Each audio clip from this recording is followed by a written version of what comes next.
Let's talk about how do we review a policy. Do I review them all? Do I look at them all? What do I look at? Where do I start looking at? If they have a policy, do I replace it? This is what you got to do. The more policies you review and the more policies you look at, the more comfortable you're going to feel. 99% of all policies will have the application in the back. Every policy's got a policy number. It's got the person's name. Usually on the second page, the table of contents is going to show their premiums. It's going to show the face amount, the cash value, and what they're going to get when they pass away.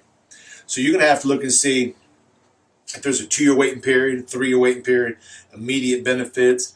If you're not sure, go to the application. If the application's got no health questions, 99% of the time, it's going to be a 2-year, if not a 3-year waiting period. If there are health questions and all the health questions are answered no, now you know that they have usually an immediate benefit program. Now let's just take, for example, you're just reviewing a policy. You go to somebody's house, you knock on the door, and they said, you know something, Joe, I did send the card in, but I've already bought something. I've already got something in place. So what you're going to do is that you're going to sit and think in your mind, these people are buyers.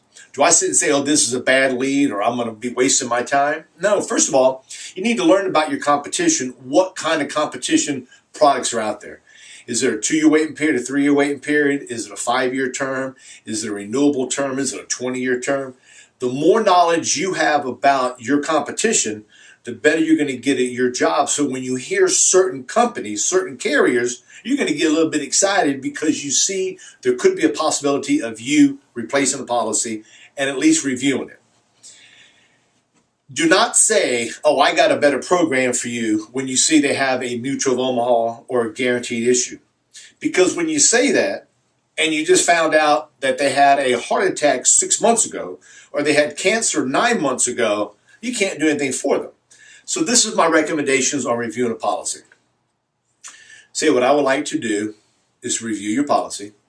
You may have something that is very well in need of what you want. You might not need to change it. You might not need to spend any more money. I'll be more happy to review it. And from there, you'll know exactly what you have because I know you're on a budget and you really can't spend any more money. Usually they're going to sit and say, man, he's not trying to sell something to me. You want to get that policy. You want to review the policy. You want to look at the policy. You want to say, okay, this is the name, face amount, policy number. Take your time and look at it because if you bust through it too quick, they might not think you know what you're doing. Go through the back of the policy, look at the application, see if there's any health questions, see who the beneficiary is, see what their date of birth is. Look at everything. Look and see if you know the agent that the person bought it from.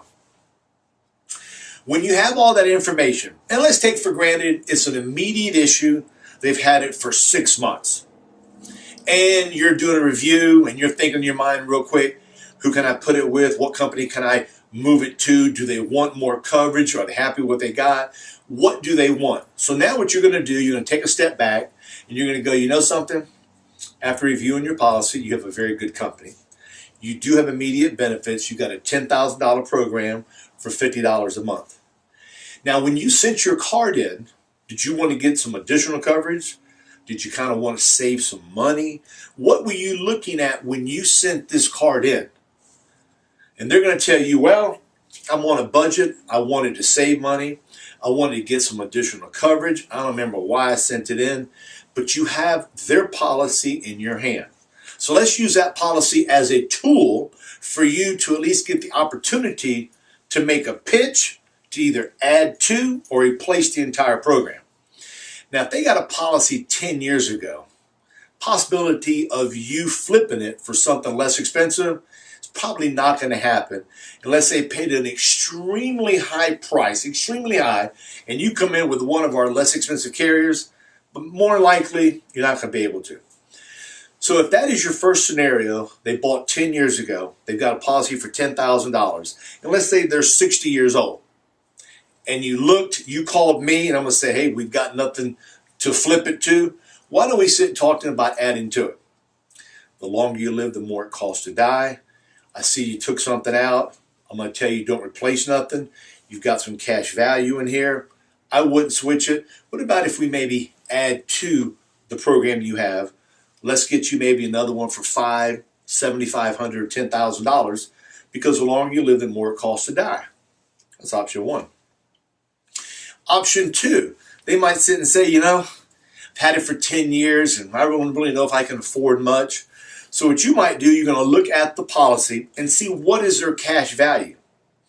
If their health is good and you can roll them from their existing company to one of our companies, let's sit and say they've got $2,500 worth of cash value in there.